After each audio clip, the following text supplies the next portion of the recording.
welcome. Why do I see myself as a goth? Tough question, actually. For me, personally, it has a lot to do with mindset, with how I see things.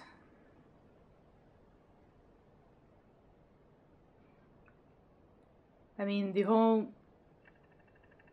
becoming goth thing for me started when I was 8 years old, and I found a book in my brother's room called Little Vampire, which I read and loved and still do. And I also persuaded my parents to get me the rest of the book series about Little Vampire. And I also read a lot of other books, such as the Narnia books and things of that nature. A lot of fantasy and slightly darker things.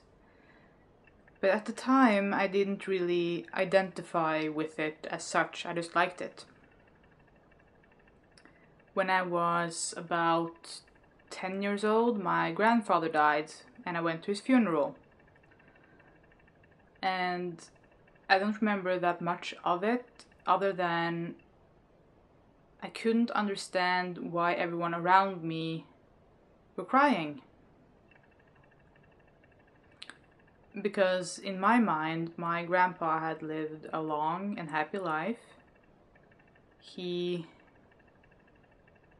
was very ill at the end, and I saw the whole thing as him finally letting go. And I think that was kind of an interesting view on the whole thing. Yes, I was sad that he had to die, but at the same time I didn't really feel that bad, because I had met him. He had met every single one of his grandchildren before he died. And like I said, he had lived a long and happy life, and when he passed away, he had been ill for quite some time.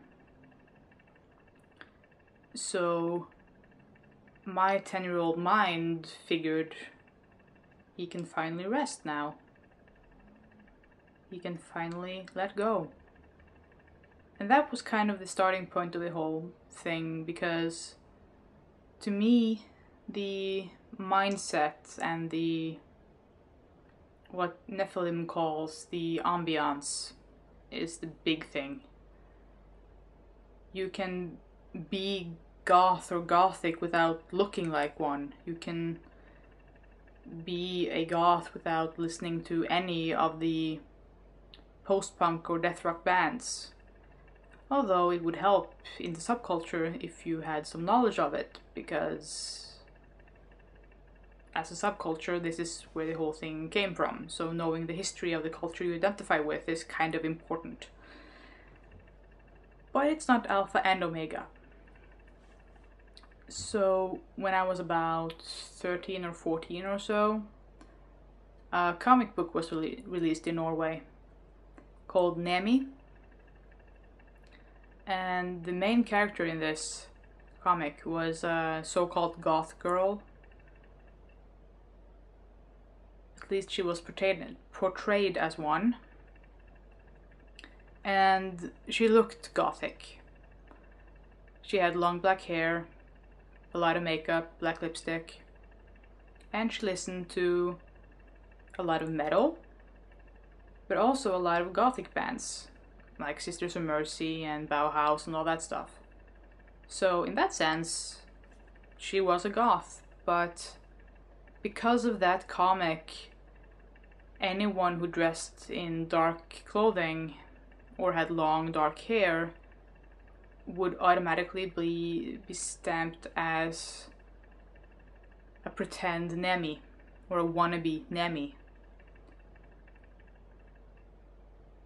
So a lot of that stuff made me not really want to proclaim myself to be one when I was 13 or 14. So I just kind of waited it out and stuck around, talked to a lot of people who listened to that sort of music and who were into the goth culture.